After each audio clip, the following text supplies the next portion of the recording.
Welcome back to our channel Mathi bridal aari work. இன்றைக்கி நம்ம என்ன பார்க்க போகிறோம் அப்படின்னா, நம்ம வந்து இப்போ ஒரு ஒர்க்கிங் வீடியோ தான் பார்க்க போகிறோம். எப்படி ஃபஸ்ட்டேருந்து ஸ்டார்ட் பண்ணி லாஸ்ட் வர முடிக்கிறோம் அப்படிங்கிற மாதிரி ஒரு ப்ளவுஸோட ஸ்லீவ் தான் நம்ம பார்க்க போகிறோம். அதோட ட்ரேசிங் பேப்பர் தான் இது. ட்ரேசிங் பேப்பர்லேருந்து நான் கார்பன் ஷீட் வச்சு நான் வந்து ட்ரேஸ் பண்ணி எடுத்திருக்கேன். உங்களுக்கு இந்த டிசைன் வேணும்னா நீங்கள் இந்த டிசைன் மாதிரி போட்டுக்கலாம். அதுக்கு தான் காமிக்கிறேன். எடுத்துக்கோங்க, ஸ்க்ரீன்ஷாட் எடுத்து நீங்கள் வந்து ட்ரேஸ் பண்ணிக்கோங்க. அப்புறம் இதில் எப்படி ஃபுல்லாக ஒர்க் பண்ணுறேன், என்னென்ன மாதிரி மெட்டீரியல் யூஸ் பண்ணுறேன் அப்படின்னு சொல்லி காமிக்கிறேன். இது ரொம்ப சிம்பிளான ஒரு டிசைன் தான். உங்களுக்கு பார்க்க வந்து ரொம்ப நிறைய கொடி வர மாதிரி இலை வர மாதிரி இருக்கும். ஆனால் அது ரொம்ப சிம்பிளாக எப்படி போடலாம், பிகினராக இருக்கிறவங்க கூட எப்படி போடலாம் அப்படின்னு சொல்லிட்டு தான் நான் இப்போ காமிக்க போகிறேன் இதில். அப்புறம் ஃபஸ்ட்டு நம்ம எடுத்தோன்னே பார்ட்ரு தான் போடுவோம். அந்த பார்ட்ருக்காக தான் நான் கொஞ்சம் இடம் விட்டு வச்சுருக்கேன். அப்புறம் இதில் என்னென்ன, எப்போவுமே எல்லா லைன்லேயுமே 3 லைன் வந்து நம்ம வந்து ஜரி போடுவோம். அதே மாதிரி 3 லைன் ஜரி, அப்புறம் ஒரு சுகர் பீட் லைனு, அப்புறம் 4mm பீடு ஒரு லைனு, அப்புறம் மறுபடியும் சுகர் பீட் லைன். இதுதான் பேசிக்காக நம்ம போட போகிறோம் ஃபஸ்ட்டு. அதுக்கப்புறம் தான் அதுக்கு மேலே உள்ள அந்த கொடியை வந்து நம்ம ஒர்க் பண்ண போகிறோம். ஃபஸ்ட்டு நம்ம வந்து செயின் ஸ்டிச் போட்டுடலாம். 3 லைன் போடணும். எப்போவுமே செயின் ஸ்டிச் வந்து எப்படி போடணும் அப்படின்னா, நீங்கள் வந்து ரொம்ப பெருசாகவும் போடக்கூடாது, ரொம்ப குட்டியாகவும் போடக்கூடாது, நார்மலாக போடணும். அதுவும் ஒவ்வொரு செயின் ஸ்டிச்சும் ஒரே மாதிரி சைஸில் இருக்கணும். ஒன்று பெருசு ஒன்று குட்டியாக போட்டீங்க அப்படின்னா அது உங்களுக்கே டிஃப்ரெண்ட் தெரியும். நீங்கள் பார்க்கும்போது க்ளோஸ்அப்பில் நீங்கள் பார்த்தீங்கன்னா உங்களுக்கு நல்லா டிஃப்ரெண்ட் தெரியும். அதேமாதிரி ப்ராக்டிஸ் வந்து செயின் ஸ்டிச் வந்து அதிகமாக பண்ணுங்கள். ஏன் அப்படின்னா எல்லா ஸ்டிச்சுமே பேசிக் வந்து செயின் தான். அது போட்டு நீங்கள் பழகிட்டாலே உங்களுக்கு ஒரு ப்ளவுஸ் நீங்கள் கண்டிப்பாக ஆரி ஒர்க் ப்ளவுஸ் போடலாம். இதுக்கப்புறம் வரப்போகிற வீடியோலலாம் நான் உங்களுக்கு வந்து எப்படி வந்து பிகினராக இருக்கிறவங்க வந்து எப்படி ஒரு ப்ளவுஸ் போடலாம் அப்படிங்கிற மாதிரி டிசைன் தான் ஃபுல்லாகவே கொடுக்க போகிறேன். ஏன்னா நீங்கள் அதிகமாக ஒர்க்கு போடலாம். ஆனால் அது ஃபஸ்ட்டே நீங்கள் உங்களுக்கு வந்து இப்போ தான் நீங்கள் பிகினராக இருக்கீங்க, இப்போ தான் கற்றுக்குறீங்க அப்படிங்கும்போது உங்களுக்கு பெருசாக போடும்போது அது வந்து வாரக்கணக்காக போயிடும். உங்களுக்கு போடுறதுக்கு முடிக்கவே முடியாது. இதுனா இப்போ நீங்கள் ஒரு பிகினராக இருந்தாலுமே ஒரு 2 நாளில் 3 நாளில் நீங்கள் முடிச்சிடலாம். ஆனால் அது வந்து ஹெவியாக போடும்போது உங்களால் முடிக்க முடியாது. அதனால் பிகினராக இருக்கவங்களுக்காக நான் இதுக்கப்புறம் உள்ள வீடியோ எப்படி சிம்பிளாக இருந்து எப்படி ஸ்டார்ட் பண்ணலாம் அப்படின்னு சொல்லிட்டு நான் ஒவ்வொரு வீடியோவும் போடுறேன். இப்போ வந்து இதில் 3 லைன் நான் செயின் ஸ்டிச் போட்டுட்டேன். அதனால இப்போ வந்து சுகர் பீட்டில் ஒரு லைன் நம்ம கொடுத்துருவோம். அப்புறம் நம்ம சேனலை வந்து சப்ஸ்கிரைப் பண்ணாதவங்க சப்ஸ்கிரைப் பண்ணி வச்சுக்கோங்க. அப்போ தான் நான் போடுற வீடியோ வந்து உங்களுக்கு நோட்டிஃபிகேஷன் வரும். பெல் ஐக்கானே கிளிக் பண்ணி வச்சுக்கோங்க. அதுக்கப்புறம் சுகர் பீடு வந்து எப்படி போடணும், 3 போட்டிங்கன்னா அது உங்களுக்கு டிஃப்ரெண்ட் நல்லாவே தெரியும். உங்களுக்கு அந்த ஒரு வளைஞ்சு வர மாதிரி தெரியும். உங்களுக்கு அந்த டிஃப்ரெண்ட் போட்டு நீங்கள் 2 பீடாக போடுறதுக்கும் 3 பீடாக போடுறதுக்கும் நல்ல டிஃப்ரெண்ட் தெரியும். அதனால் அதை நீங்கள் பார்த்துக்கோங்க. 2 பீடாக தான் கண்டிப்பாக போடணும். அப்போ தான் உங்களுக்கு நீட்டாகவும் இருக்கும் பார்க்குறதுக்கு. நம்ம இந்த லைன் ஃபுல்லாகவே சுகர் பீடு தான் கொடுக்க போகிறோம். சுகர் பீட் போட்டுட்டு நான் உங்களுக்கு காமிக்கிறேன். அப்புறம் சுகர் பீடு வந்து என்ன நான் யூஸ் பண்ணுறேன் அப்படின்னா, நான் A-ஸ்டார் பிராண்டு தான் யூஸ் பண்ணுறேன். A-ஸ்டார் பிராண்டு தான் யூஸ் பண்ணுறேன். இப்போ வந்து நம்ம சுகர் பீடு வந்து ஒரு லைன் முடிஞ்சிருச்சு. இப்போ வந்து நம்ம வந்து 4mm பீடு தான் ஒரு லைன் போட போகிறோம். 4mm பீடு எப்படி போடணும் அப்படின்னா, நம்ம சேனல்லே வீடியோ இருக்குது, பார்த்துக்கோங்க. இதில் வந்து ஒவ்வொரு பீடாக தான் போடணும். நீங்கள் சுகர் பீடு வந்து 2 பீடாக போடணும். அதுக்கப்புறம் உள்ள எல்லா பீடுமே நீங்கள் ஒவ்வொரு பீடாக போடணும். அப்போ தான் உங்களுக்கு வந்து என்ன சொல்ல, அந்த ப்ளவுஸோட நீங்கள் போட்டிருக்கும்போது அந்த டிசைனோட ஒர்க்கு நீட்டாக வரும். நீங்கள் 2 3 போட்டிங்க அப்படின்னா அது அந்தளவுக்கு உங்களுக்கு நீட்டாக வராது. அதுக்காக தான் சொல்கிறேன், ஒவ்வொரு பீடாக போடுங்க. பெரிய பீடு அப்படின்னா ஒவ்வொரு பீடாக போடுங்க. சுகர் பீடு அப்படின்னா 2 பீடாக போடுங்க. அதுக்கு மேலே போடாதீங்க. அப்போ தான் உங்களுக்கு கற்றுக்கும் போதே நீங்கள் அதை அப்படி ஸ்டார்ட் பண்ணீங்க, உங்களுக்கு ஈஸியாக வேலை முடியணும்னு சொல்லி பண்ணீங்க அப்படின்னா உங்களுக்கு வந்து அந்த ப்ளவுஸோட நீட்டாக வராது. ஃபுல்லாக முடித்ததுக்கப்புறம் நீங்கள் பார்க்கும்போது இந்த 4mm பீடுக்கு பதிலாக நீங்கள் வந்து 3mm இல்லை எந்த மாதிரி சைஸ்லனாலும் நீங்கள் யூஸ் பண்ணலாம். இல்லை அப்படின்னா நீங்கள் ஸ்டோன் செயின் கூட யூஸ் பண்ணலாம். ஓகேவா? எனக்கு வந்து ஸ்டோன் செயின் வேண்டாம் அப்படிங்கிறதுனால தான் நான் இந்த மாதிரி 4mm பீடு யூஸ் பண்ணுறேன். உங்களுக்கு எந்த மாதிரி பீடு வேணுமோ அந்த மாதிரி யூஸ் பண்ணிக்கலாம் நீங்கள். அப்புறம் நம்ம வந்து இப்போ 4mm பீடும் ஒரு லைன் முடிஞ்சிருச்சு. மறுபடியும் வந்து சுகர் பீடு தான் போட போகிறோம். சுகர் பீடு போட்டுட்டு நான் உங்களுக்கு காமிக்கிறேன். இப்போ வந்து சுகர் பீடு நம்ம போட்டு முடிச்சிட்டோம். நான் வந்து ஒரு சைடு வந்து உங்களுக்கு வந்து அந்த கொடி மாதிரி வர டிசைனில் வந்து 4mm பீடு ஃபுல்லாகவே நான் கொடுத்துட்டேன். இன்னொரு சைடு தான் நான் உங்களுக்கு காமிக்கணும் அப்படிங்கிறதுக்காக நான் போட்டுக்கிட்டு இருக்கேன். இதில் எப்படி எப்படின்னா, அது எந்த மாதிரி நீங்கள் டிசைன் கொடுக்குறீங்களோ அதுக்கேற்ற மாதிரி அது கொடி போகணும். ஓகேவா? ஏன்னா கொஞ்சம் நீங்கள் வளைஞ்சு கொடுத்தாலும் அந்த டிசைனே உங்களுக்கு தப்பாயிரும். அதனால் நீங்கள் வரைஞ்சிருக்கிறதுக்கு மேலேயே கொடுங்க. அதுக்கப்புறம் அந்த 2 சைடும் கோடு இருக்குல்ல, அதில் வந்து நீங்கள் செயின் ஸ்டிச் வந்து கொடுங்க. ஓகேவா? செயின் ஸ்டிச் வந்து நீங்கள் வந்து சும்மா சாதாரணமாக த்ரெட் வச்சும் கொடுக்கலாம். அப்படி இல்லைன்னா சில்க் த்ரெட் வச்சு கொடுக்கலாம், ஜரி வச்சு கொடுக்கலாம். அப்படி இல்லை அப்படின்னா சுகர் பீடு வச்சு கூட நம்ம அந்த இது லைனை வந்து நீங்கள் அந்த மாதிரி கூட அந்த லைனை வந்து நீங்கள் கொடுக்கலாம். ஓகேவா? உங்கள் விருப்பம் தான், நீங்கள் எந்த மாதிரி கொடுக்கணுமோ. இதே இடத்துல நீங்கள் இந்த மாதிரி பீடு வைக்காமல் நீங்கள் ஸ்டோன் செயின் கூட ஒட்டிட்டு அதை சுற்றி 2 சைடுமே சுகர் பீடு வச்சு அந்த மாதிரி கூட கொடுக்கலாம். எல்லாமே நம்மளோட ஐடியா தான். எனக்கு இந்த மாதிரி வேணும் அப்படின்னு நீங்கள் நினைக்கிறத தான் பண்ண போகிறீங்க. ஓகேவா? இப்போ உங்களுக்கு ஆர்டர் வருதுன்னு பட்சத்தில் மட்டும்தான் அவங்க என்ன மாதிரி எதிர்பார்க்காங்களோ அந்த மாதிரி நம்ம போட்டு கொடுக்குற மாதிரி ஒரு சூழ்நிலை வரும். உங்கள் ப்ளவுஸ்னால் உங்களுக்கு அந்த இடத்துல என்ன வேணும், இந்த கொடியில் என்ன வேணும், இந்த லீஃப் எந்த மாதிரி வேணும் அப்படின்லாம் நீங்கள் டிசைட் பண்ணிக்கலாம். இப்போ எனக்கு வந்து நான் வந்து அந்த லீஃப் மாதிரி வரைஞ்சிருக்கிறது வந்து நான் லீஃப் போட போகிறது இல்லை, சின்னதாக மாங்காய் மாதிரியே போட போகிறேன். ஆனால் லீஃப் மாதிரி தான் வரைஞ்சிருக்கேன். ஏன்னா எனக்கு அந்த இடத்துல வந்து அந்த மாதிரி வரையணும்னு தோணுச்சு. திடீர்னு தான் அந்த மாங்காய் மாதிரி போட்ட டிசைன் நல்லாயிருக்கும் அப்படின்னு சொன்னிச்சு. ஏன்னா எல்லா கொடியிலையுமே லீஃப் மாதிரி அந்த மாதிரி தான் இருக்கும். அதனால் நான் கொஞ்சம் டிஃப்ரெண்ட்டாக இருக்கட்டுமே அப்படின்னு சொல்லி அந்த மாதிரி தான் இது பண்ணி வச்சுருக்கேன். உங்களுக்கு வேணும்னா அதை நீங்கள் லீஃப் மாதிரியே நீங்கள் கூட அதை போட்டுக்கலாம். மெட்டீரியல் யூஸ் பண்ணுறது வந்து நம்ம கையில் தான் இருக்குது. ஓகேவா? உங்களுக்கு வந்து என்ன மெட்டீரியல் நான் யூஸ் பண்ணணும்னு நினைக்கிறோன்னா அதை யூஸ் பண்ணிக்கலாம். இப்போ லீஃபில் வந்து நீங்கள் வந்து த்ரெட் வச்சு கூட ஃபுல்லாகவே யூஸ் பண்ணிக்கலாம். அப்படி இல்லைன்னா சுகர் பீடு வச்சு ஃபுல்லாக யூஸ் பண்ணிக்கலாம். அப்படி இல்லைன்னா ஜர்தோசி வச்சு கூட நம்ம யூஸ் பண்ணிக்கலாம். ஓகேவா? அதாவது நம்ம இஷ்டம் தான். நம்ம என்ன வேணும் அப்படின்னு நினைக்கிறோமோ அதுக்கேற்ற மாதிரி நம்ம மாற்றிக்கலாம் அந்த மெட்டீரியல் யூஸ் பண்ணுற விதம். இன்னொன்று வந்து நீங்கள் குறைஞ்ச ரேட்டில் வந்து எனக்கு நல்ல டிசைன் இருக்கணும், நல்ல கிராண்டாக இருக்கணும் அப்படின்னு நினச்சிங்க அப்படின்னா 2 பொருள் மட்டும் நீங்கள் யூஸ் பண்ணாவே போதும். ஒன்று வந்து பீட்ஸை வச்சு ஃபுல்லாக யூஸ் பண்ணுங்கள். 2வது வந்து ஸ்டோன்.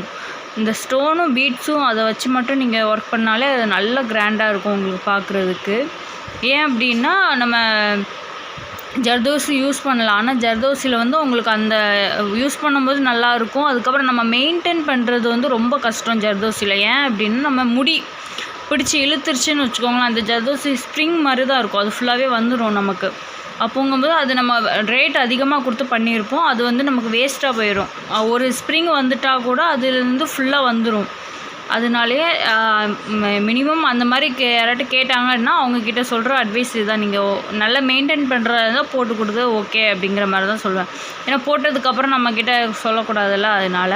ஆனால் வந்து அதை பார்க்குறதுக்கு நல்லா கிராண்டாக இருக்கும். ஆனால் அதை மெயின்டைன் பண்ணுறது கஷ்டம். 2வது நம்ம இது சாரீ உள்ள நூல் கூட பிடிச்சி இழுத்துரும். அதனால் அதை வந்து ரொம்ப மெயின்டைன் பண்ணுறணும். ஆனால் ஸ்டோனும் பீட்ஸுக்கு வந்து அந்த மாதிரி கிடையாது. நம்ம எப்படினாலும் மெயின்டைன் பண்ணாலும் அது அப்படியே தான் இருக்கும். அதுக்காக நான் இது கிராண்டாக வேணும், சிம்பிளான ரொம்ப கம்மியான காஸ்ட்டில் கிராண்டாக வேணும் அப்படின்னா பீட்ஸும் ஸ்டோனும் மட்டும் வச்சு ஒர்க் பண்ணாலே நல்லா கிராண்டாக இருக்கும். அதுக்கப்புறம் நம்ம அந்த லீஃபில் பூரா மாங்காய் டிசைன் வேணும் அப்படிங்கிறதுக்காக நான் ஃபுல்லாக ஸ்டோன் ஒட்டிட்டேன். பிங்க் கலர் ஸ்டோன் ஒட்டிட்டு அதை சுற்றி வந்து சுகர் பீடு தான் கொடுக்க போகிறேன். அந்த ஸ்டோனை சுற்றி நான் சொன்ன மாதிரி ஜர்தோசியும் நீங்கள் கொடுக்கலாம், வெறும் ஜரி த்ரெட் வச்சு கூட கொடுக்கலாம். உங்களுக்கு என்ன விருப்பமோ அந்த மாதிரி கொடுத்துக்கலாம். நான் வந்து சுகர் பீடு வச்சு தான் யூஸ் பண்ணுறேன். அப்புறம் வேறு என்ன டவுட்னாலும் நீங்கள் எனக்கு கமெண்டில் கேளுங்க, நான் உங்களுக்கு கிளியர் பண்ணுறேன். கிளாஸ் பற்றினாலும் ஓகே, அப்படி இல்லை இந்த மாதிரி ஸ்டிச் பற்றி, இல்லை உங்களுக்கு நார்மல் ஆல்ரெடி ஸ்டிச் பண்ண ப்ளவுஸில் எங்களுக்கு ஒர்க் போடுங்க அப்படின்னாலும் ஓகே. நீங்கள் என்ன கேட்குறீங்களோ அதுக்கு தகுந்த மாதிரி நான் உங்களுக்கு போட்டு வீடியோ போடுறேன்.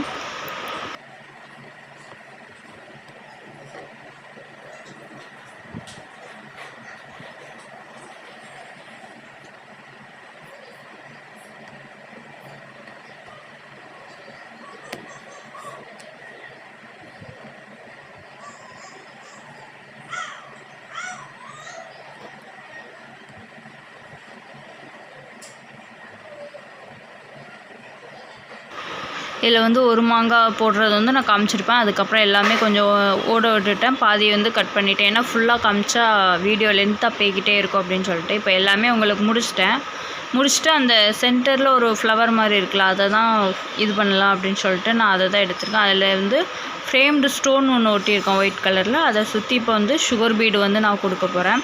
அது ஃபுல்லாகவே சுகர் பீடை வச்சு தான் அவுட்லைன் ஃபுல்லாகவே கொடுக்க போகிறேன். அதில் வந்து அவுட்லைன் கொடுத்துட்டு நீங்கள் அது உள்ளே எதுனாலும் நீங்கள் ஸ்டோன் ஒட்டுறதுனாலும் ஒட்டலாம். அப்படி இல்லைன்னா நான் ஃப்ரெஞ்ச் நாட் போடுறேன் அப்படின்னாலும் நீங்கள் போட்டுக்கலாம். ஓகேவா? நான் வந்து அதை வந்து எதுவுமே பண்ணல. அந்த அவுட்லைன் மட்டும் கொடுத்துட்டு அதை அப்படியே விட்டுட்டேன்.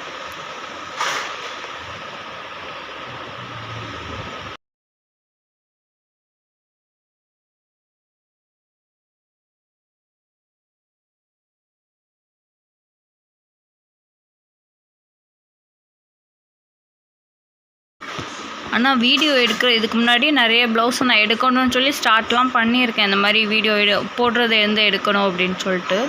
ஆனால் அது வந்து எனக்கு இப்போ அர்ஜெண்ட் ஆர்டராக இருந்துச்சுன்னா எனக்கு எடுக்க கஷ்டம். ஏன்னா எடுத்து எடிட் பண்ணணும், அதுக்கே டைம் ஆயிரும். எடுக்கிறதுக்கே கட் பண்ணி கொஞ்சம் கொஞ்சமாக எடுக்கிறதுக்கே டைம் ஆயிரும். அதனால எடுத்து பாதியிலே அந்த இதை வந்து கட் பண்ணிடுவேன். அதுக்கப்புறம் வந்து அந்த வீடியோ வச்சுக்க மட்டும் அழிச்சிருவேன். அதனால் இந்த தடவை தான் கொஞ்சம் சரி எடுத்து போடுவோம்னு சொல்லிட்டு எடுத்திருக்கேன். எப்படி இருக்குது வீடியோ அப்படின்னு சொல்லிட்டு சொல்லுங்கள். பக்கத்தில் என் பையன்தான் உட்காந்துட்டு அவன் ஒவ்வொன்றா பீடெல்லாம் தூக்கி உட்காந்து விளையாண்டுக்கிட்டு இருந்தான். என்கிட்ட எடுத்து வந்துக்கிட்டு இருந்தான்.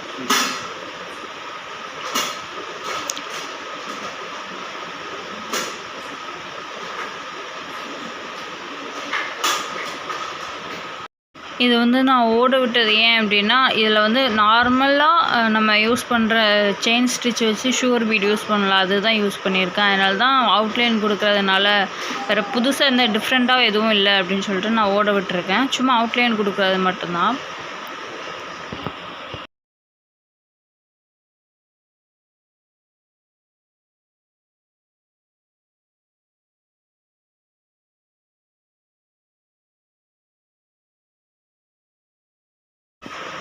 இதுவுமே அவுட்லைன் தான். அதுக்கு மேலே ஒரு இது இருக்கும்.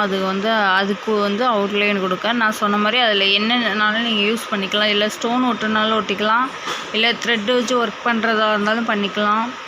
அப்படி இல்லை ஃப்ரெஞ்ச் நாட் போடுவேன் அப்படின்னாலும் போட்டுக்கலாம். நம்ம ஐடியா தான், நமக்கு என்ன வேணும் அப்படின்னு சொல்லிட்டு நீங்கள் பார்த்து போட்டுக்கலாம் அந்த டிசைனுக்கு. இது வந்து அதுக்கு மேலே வந்து ஒரு 3 லைன் மாதிரி இருந்துச்சு. அதுக்கு வந்து நான் வந்து சுகர் பீடு கொடுத்துட்டு அதுக்கு மேலே ஒரே ஒரு 4 mm பீடு வச்சுருக்கேன். அதே மாதிரி 3 லைன் தான் இருந்துச்சு. நான் வந்து அதை இன்னும் 2 லைன் எக்ஸ்ட்ரா போட்டு 5 லைனாக மாற்றிருப்பேன். கொஞ்சம் நல்லா இருக்கும் அப்படின்னு சொல்லிட்டு பார்க்குறதுக்கு. இது முடித்த உடனே நான் இன்னொரு வேலை பார்த்துருப்பேன். என்னென்னா, அந்த பெரிய பீடு 4 mm வச்சோம்ல, அதுக்கு எல்லாத்துக்குமே நான் வந்து செயின் ஸ்டிச்சு கொடுத்துருப்பேன் 2 சைடுமே. அது வந்து நான் எடுத்தேன், ஆனால் எடிட் பண்ணுறதுக்கு விட்டுட்டேன். அதனால் நான் அதை உங்களுக்கு வந்து சொல்லிடுறேன். என்னென்னா, அது ப்ளைனாக இருக்காது, 2 சைடுமே கொடுத்துருப்பேன் செயின் ஸ்டிச். இந்த உங்களுக்கு தெரியும், க்ளோஸ்அப்பில் காமிச்சிருப்பேன். செயின் ஸ்டிச் கொடுத்துருக்கு ஃபுல்லாகவே. இது வந்து அதுக்கப்புறம் வந்து நம்ம வந்து என்ன பண்ணுறோம் அப்படின்னா, ஃபுல்லாகவே முடிஞ்சிருச்சு. உங்களுக்கு ஒர்க் எல்லாமே முடிஞ்சிருச்சு. இதில் வந்து நான் அங்கே ஸ்டோன் ஒயிட் கலரில் தெரியுதுல்ல, அந்த இடத்துல வந்து நீங்கள் சுகர் பீடு இல்லை பெரிய பீடு வச்சு நீங்கள் தனித்தனியாக பண்ணுவாங்கள்ல, தனித்தனியாக மோட்டிவ் மாதிரி சின்ன சின்னதாக வைக்கிறதா இருந்தாலும் வைக்கலாம். அப்படி இல்லைன்னா இன்னும் கொஞ்சம் கிராண்டாக வேணும் அப்படின்னா இந்த மாதிரி ஸ்டோன் யூஸ் பண்ணலாம். நான் வந்து சக்கரி வச்சு ஆல்ரெடி நான் ஸ்டிக் பண்ணிட்டேன். அதுக்கு மேலே வந்து ஜர்கான் ஸ்டோனுக்காக கம் வச்சுக்கிட்டு இருக்கேன். அது வச்சோம் அப்படின்னா அது முடிக்கும் போது கொஞ்சம் நல்லா என்ன சொல்ல கிராண்டாக இருக்கிற மாதிரி ஒரு ஃபீல் இருக்கும். அதனால நான் அந்த மாதிரி ஸ்டோன் யூஸ் பண்ணியிருக்கேன். உங்களுக்கு வேணுன்னா நீங்கள் பீட்ஸ் கூட அதில் வச்சுக்கலாம். அதுக்கப்புறம் இதோட அவ்வளோதான் இந்த ப்ளவுஸு. உங்களுக்கு ஃபுல்லாக நான் காமிக்கிறேன் கடைசியில். உங்களுக்கு ஃபுல்லாக அது காஞ்சதுக்கப்புறம் எப்படி இருக்கும் அப்படின்னு சொல்லிட்டு. இந்த ஒயிட் கலர் கம்மு தெரியுதுல்ல, அது தெரியுமான்னு நிறைய பேருக்கு டவுட் இருக்கும். இந்த மாதிரி வச்சா தெரியுமான்னு. கண்டிப்பாக அது தெரியாது, அது அப்படியே மறைஞ்சிரும். என்ன அது கண்ணுக்கு தெரியாது. அது அப்படி காஞ்சோன்னா அது வெள்ளையாயிருமா, அதனால தெரியாது கண்டிப்பாக. அதனால் உங்களுக்கு நீங்கள் கம் அதிகமாக வைக்கிறதுனால அது தெரியுமோ தெரியாதோ அந்த மாதிரி எந்த பயமும் வேண்டாம். கண்டிப்பாக தெரியாது. ஃபேப்ரிக்குள்ளே வச்சா மட்டும். வேறு ஏதாட்டு கம் வச்சிங்கன்னா அது எனக்கு தெரியலை. நான் வந்து எப்போ யூஸ் பண்ணுறது வந்து ஃபேப்ரிக் க்ளூ மட்டும் தான் யூஸ் பண்ணுறேன். அதனால நான் சொல்கிறேன். ஃபுல்லாகவே முடிஞ்சிடுச்சு. இந்த ஸ்டோன் ஒட்டினா எல்லாமே முடிஞ்சிடும். ஓகேவா? முடிஞ்சதே நான் உங்களுக்கு காமிக்கிறேன். இது ஃபுல்லாகவே ஸ்டோன் ஒட்டியாச்சு. இதுக்கப்புறம் அவ்வளோதான். நம்ம சேனலை பிடிச்சிருந்தா சப்ஸ்கிரைப் பண்ணிக்கோங்க, பெல் ஐக்கானே கிளிக் பண்ணிக்கோங்க. அப்போ தான் நான் போடுற நோட்டிஃபிகேஷன் உங்களுக்கு வரும். தேங்க்யூ.